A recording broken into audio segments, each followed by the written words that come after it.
Hello and welcome to part 4 of the Abridged Gong campaign. Previously, we ambushed and then attacked Zhang Lu, taking out his entire faction.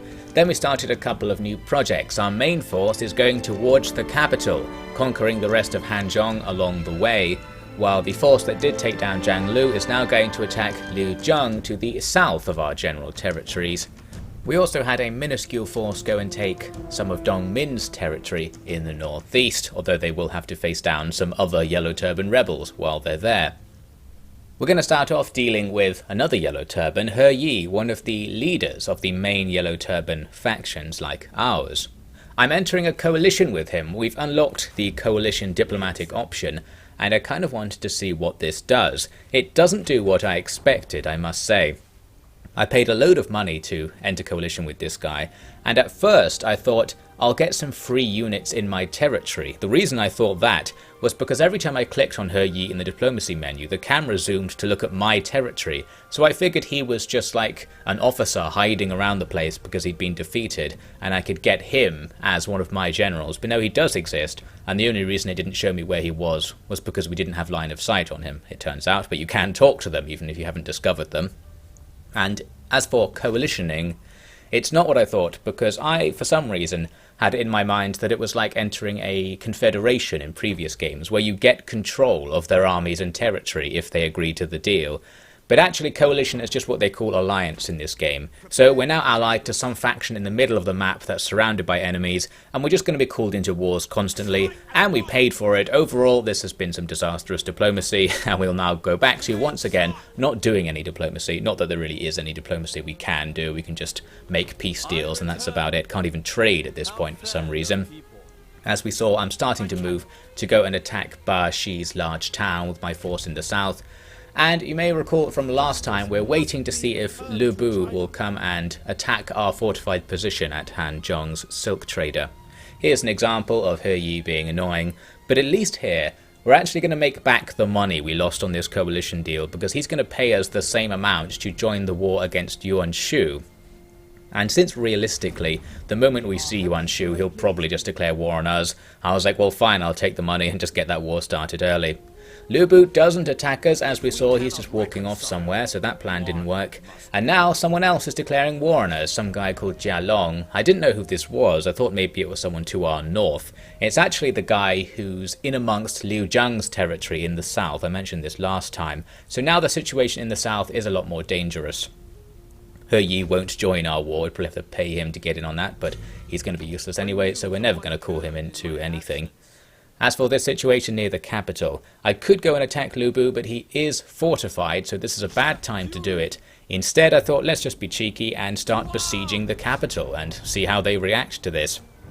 There's a chance the AI has something in mind and wants to send Lu Bu off to do something, and we'll have time here to construct a load of siege equipment, siege the capital down a bit so that it doesn't have as many towers, etc., because I bet there's loads, and then we'll be able to make a successful attack. Meanwhile in the south, the Ba Shi large town only has a few units of garrison, so when we storm in there with our trash, we've got the balance bar we need to just instantly take the town, and that's the end of that really. This force will now just march straight back to the west to continue defending our territory. As the turn passes, we see that Dongmin is bringing Lu Bu back to attack us at Chang'an, and this is not going to be a battle we want to fight. They've got that gigantic powerful army, plus loads more troops from the garrison, so we'll just get out of there. They don't pursue or anything, but they do garrison the town, so taking the capital continues to be a very difficult prospect. What I did was send Gong to just hide in the nearby woods. We're on the wrong side of the capital now, so an ambush here is very unlikely to work, but there's also a chance that if they just forget about us, they'll walk off and once again give us the time we need to besiege the capital. The Yellow Turban Rebellion in Anding is growing and growing, which is really annoying because public order's okay. I can't really recruit more troops to face them because we don't have enough money, but we do have a garrison here in the town and we'll have towers if they attack, so I figured we'll just let them grow, maybe they can attack us at some point and get themselves killed. Now, here's that Jia Long guy who just declared war on us. Unlike Liu Zhang, he actually had an army prepared and attacked us right away, so he's more serious about this war, and he arrives at the Ba Shi livestock farm before our units get back from the Ba Shi large town, meaning we're screwed. We don't have any towers or anything to help defend, so we're just overwhelmed here. However, I am going to fight this one manually because we might as well try to do a bit of micro and take a few units out, since once our trash stack arrives next turn, we'll be facing this same army again. Therefore, might as well just treat this as the beginning of that battle and start whittling them down. We begin by shooting arrows at their spearmen, but they are able to use a loose formation because they have a strategist on board. This unlocks the various unit abilities. So not going to be as effective as I wanted, but it's probably still more effective than what the auto-resolve would have given us. My main focus was to try and hit their archers with my cav somehow, but I was unable to do it. One of their generals stopped me from just about hitting one of their archer units there, and I used the other cav unit on some swords, which is still pretty effective since the swords are explicitly weak against cavalry charges. So that was that. It wasn't all that good, but it did really distract the enemy spearmen. They're not attacking our archers and we're just continually shooting at them. And because many of the spears went over to try and drive my cav away, they ended up clearing out the front line of their army, so my swords could charge right into their archer lines and get the fights that I wanted going. So I guess this kind of went how I wanted it to, just not quite in the right order. The swords aren't going to be quite as good at attacking the archers as cav, because the archers can just run away, as you can see here, and we've also seen in this series that attacking a moving unit doesn't do very much damage, unlike Attila where it was very much the opposite. Our cav are in trouble, but I do manage to micro my way to one cheeky charge against some archers to pick up a load of kills, so that's all very good. But yes, in general, our men are just going to be overwhelmed by the enemy's numbers, and our men aren't very good anyway, so it's not an ideal situation. I think things would have gone better if it wasn't for that thing that I mentioned in the first part of this series, where once a unit routs, even if you have men in amongst them, it doesn't really do any damage to them. So we rout the odd unit here and there, but they're not destroyed or anything. They will survive, which really wasn't what I wanted. I was expecting to take out the odd unit by focusing them down. In the end, all of the enemy units are still alive in some capacity, in that they all ran away before they were destroyed, and our men eventually just chain rout when the enemy's advantage becomes too large. So here's the result. Didn't really get what I wanted, in that I didn't kill any units. However, we did kill nearly half the enemy's army somehow in the mix. It didn't really look like it, but I think our archers got quite a few kills, and the cav did run down a fair few enemies here and there. However, the enemy will be able to replenish, and because we didn't kill any full units, no permanent damage has been done. Before we go back to that situation, there are a couple of things to look at back in the north. One is this: a small army from Dongmin was hanging out just outside the capital, so I'm going to come in here and cheekily kill it. We can do this because Gongdu's night attack skill cancels out reinforcements, therefore Lu Bu and the garrison of the town won't come out, so we can just kill these guys outside the wall to weaken the enemy's overall faction, and that's that. We'll also steal their supplies. That will allow us to hang out in enemy territory for longer, which is probably going to be useful because we're not taking the capital anytime soon by the looks of things. We do have the classic Total War problem of your units kind of soft-locking after a battle, and it's because we're standing in someone else's zone of control, so there you have to siege and unsiege the town to regain control. With these men, I'm just going to hide them in the forests over here to the east and see what the enemy do. Still no good opportunities, so I'm just waiting for the AI to mess up, essentially, to try and give me an easier time. With that Yellow Turban Rebellion up in Anding, I decided to just go out with what men I had and attack them, because they don't have that many men. It looks like they do, but all of their stacks are at half strength. So we do have an advantage, and I can auto-resolve them to death, although it wasn't the most favourable auto-resolve, and we do only get a Pyrrhic victory, so we've lost a whole bunch of stuff there. We captured both of the enemy commanders, and to my surprise, it kind of treats them like their Empire officers, so they will just absolutely refuse to join us, even though we are them, and they only rebelled because we told them to. So instead we're going to have to either execute or release them. The first guy looked kind of weird, so I executed him, and the second guy seemed like a happy chappy, so I felt more comfortable about letting him go. You can't say no to that smile. Although, that said, we're letting the rebellion go, but we still have to destroy the rebellion. So all that happens is the army's still alive out there, and I'll just immediately attack them again. In the end then, I guess we profited because you get some money for releasing officers, so we made a bit more money by doing it this way around, and we got more experience on our leader here because now he's won a couple of battles. There we have it, the Yellow Turban Rebellion has been destroyed, at last fulfilling the goal of the Yellow Turban Rebellion. With this army, I'm going to move south, because I thought maybe we can somehow interfere in Chang'an and draw Lu Bu away with this weak force, and give Gong Du the chance he needs. Shu He and the trash stack arrive at the place that Jia Long just took. The enemy still have an advantage, the garrisons even respawned a bit to give them reinforcements, so I am just going to siege them out, so that they'll attack me. Since they have the advantage, the AI will love to sally, and then we'll have a defender's advantage in the battle. First though, we need to do another defense, because Dong Min apparently had another army off to the north, and here they are attacking the large town at Anding. So pretty annoying that I actually went out to go fight those Yellow Turbans, because this was the one turn where my men actually needed to be in the town. However, the town still has a load of towers and a bit of a garrison, so we're going to try and defend it anyway. The main thing to do will be to try and stop the enemy just in front of the towers, so the towers can continuously shoot them and try to win the melees for us. I was distracted here by that very nice skybox in the background. That's nice, isn't it? The enemy very cheekily have themselves loose formation, so my reliance on towers is immediately undermined, but doesn't mean it's not going to be very effective. The counter that the enemy can use will be to do what we did with Gong Du previously, just absolutely charge through the guys at the front and get behind the towers. The towers can't shoot backwards. Here I thought that was what they were going to do. They charged some of their heavy cav into our guys who just have 2 swords and no shield. Figured they'd go right through, but somehow we stopped their charge, and now we've got what we want. The enemy is sitting here, gradually getting shot by towers. Towers are really good against heavy units, because as far as I can tell, you can't get armor saves or anything against tower attacks. If they get a hit, they get a kill, and a small heavy cav unit will go down real fast to towers as a result. Here in the north of town, it was another case where they could have just barreled through my light swordsmen with their lancer cav, but they didn't. In this case, it was because they charged into the back of their own men first, so we're just somehow getting away with this. It's all going to plan, and the towers are working their magic. Right here, this enemy officer with his armoured cav is just out of there. They're getting absolutely annihilated, and I think that officer does die to the towers as he rides away. Very good stuff. That's one approach defended. This approach is having a harder time. Our swordsmen broke and the enemy are going to get in, but they've already taken substantial casualties, and we do have another unit back there that can stop them for a while, and then our archers can do their thing.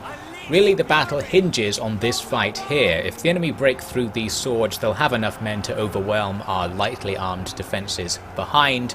However, long story short, they didn't, and as a result, our towers just absolutely annihilated them. Once enough guys are dead to get a rout going, their officers rout, and we get a chain rout of everything that's not engaged, and suddenly the balance bar slams into our favour. It's a heroic victory. So there we have it. The defender's advantage when using towers is larger than I thought, which is good to know for our own offensive strategies. We need to try not to attack places with towers, or at least try to counter the towers, because they really can do big damage. Both of the officers who survived the fight were captured. Look at this guy, he's quite the catch, intrepid, healthy and beautiful. But unfortunately, in this case, I decided not to let either of the officers who I captured live. Only really because they weren't worth that much money. Apparently their friends don't like them very much. And if we execute both officers, that, on top of the other officer being killed, will mean that this army has just been completely wiped out of the game for free, because all of our losses were the freely spawning and freely respawning garrison units. So we've really screwed Dong Min's faction over here. His military is going to be in trouble, although of course he still has Lu Bu to fall back on later on. Now we're going to go right into another battle, because the predicted sally from Jia Long indeed takes place. Both sides pretty much just have trash. We're both fielding the worst units we can, but our trash is a bit worse than their trash, so that's what gives them that little advantage on the balance bar. Just going to come down to using some tactics to overcome that. We do get a pretty hefty defender's advantage here, because there is a huge hill on this map, so I just plonk my army up there and wait for the enemy, and they do attack me without waiting for their reinforcements. The AI has really put their foot in it now. They're also attacking without their archers at the front. That means we're going to be free to shoot their melee infantry with our own front line of archers, and the enemy's return fire will just be useless, because it doesn't matter if they kill our peasant archers for the rest of the fight. I don't think we have any advantage for being uphill from the enemy with our ranged fire. I don't think you get extra missile range or extra missile damage, unless it just doesn't tell you. Certainly looks like you don't, because the enemy archers at the bottom of the hill are happily firing all the way up to hit our archers at the top. So yes, that is a shame. Would have been nice to see something like that. But at least we're having a good time here. Our peasants are dying, but we're killing tons of the enemy spear troops. And now we do a massive downhill charge. All of our light infantry will just barrel into the damaged enemy units and try to do their thing. We have a wider line than the enemy, so we're going to be surrounding them on both sides pretty easily, especially because they're blobbing up a little bit on our centre right. I can send a couple of units to go hit their archers at the back to stop them from gradually killing us. And here was an interesting turn up for the books. I sent some peasant spearmen to just charge the enemy archer blob. Fully expected this to not work, but it somehow did. Our peasant spears, despite having no shield and no armour, just tanked the arrows without dying. Maybe they have a hidden health bar or a hidden defense against missiles. No idea, but that somehow worked. The cav worked as expected. And here you can see our peasant spears actually get in there and start just slapping the enemy archers with their sticks. They're supposed to be spears, as said in the unit title, but it's actually just a stick, and it has the animation for hitting someone with a stick, so I don't really know what's up with that. Anyway, the pockets of enemy troops now just need to be taken out. We've got some cav who are free to move around, so we just do this. Hit them with the rear charges, and even against spears, the enemy are already in sufficient trouble that this will destroy their morale, and that's going to be the end of that. Just have to go through the slow process of killing routing units. The enemy faction leader is one of the few who escape that mosh, but I'm going to chase him down with my cav to make sure he dies. And I just wanted to inspect how the attacks while moving actually work here, because it seemed like in the past it was really hard to kill units that were moving away from you. But in this case we have managed to take down that faction leader, so Jialong is no more. So long, Jialong. There's actually going to be another battle here because the enemy have various scraps at the bottom of the hill hanging around, including their reinforcement army, which gradually caught up. So I reformed and then charged at them again. Our men are already real tired, so this doesn't do very much. You lose stamina really fast in this game compared to other ones, so even after a couple of minutes your men are on exhausted.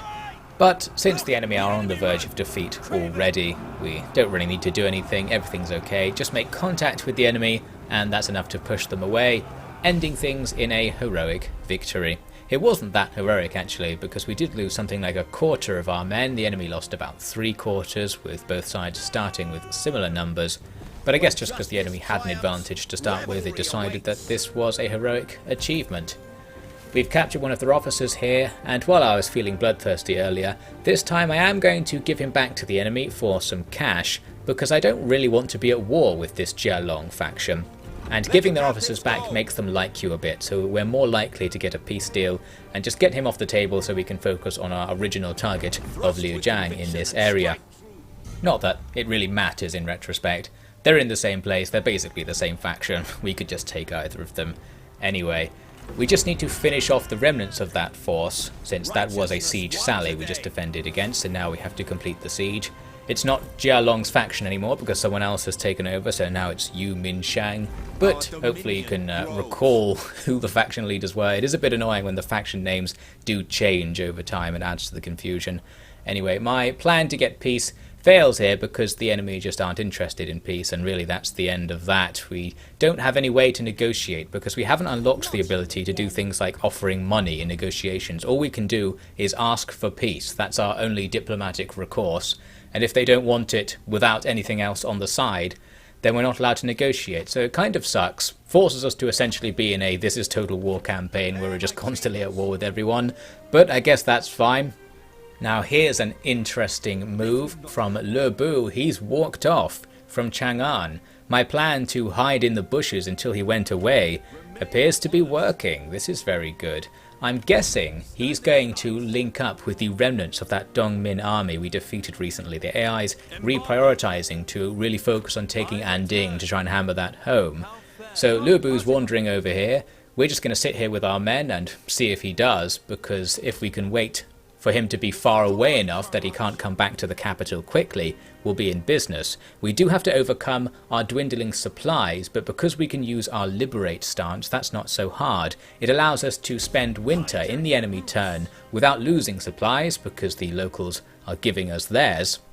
Therefore, the plan is a go. I'm also going to start expanding our trash stack down in Bashi because it's becoming clear we're going to have to go on another offensive and take a load of territory to have any hope of ending the wars in this area and securing anything. So we'll just get some more trash together and continue the trash tradition in the south.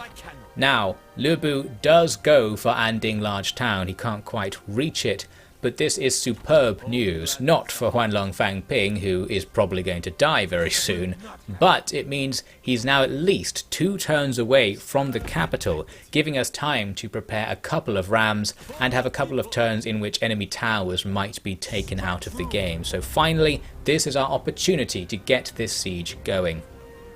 The enemy do have plenty of powerful troops, so on top of the towers, it's quite a worrying force, but this is our best chance so far, so I do want to take it.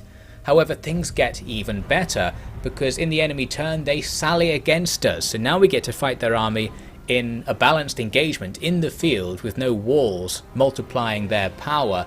This is perfect. They do have some actual units. This is probably the most advanced army we've faced so far. They've got not militia troops, so with training and equipment, they may be able to match or outmatch us. However, this is still a great opportunity, and we're going to have to try and capitalize on it, pun fully intended, and we'll get into this battle at the start of the next part.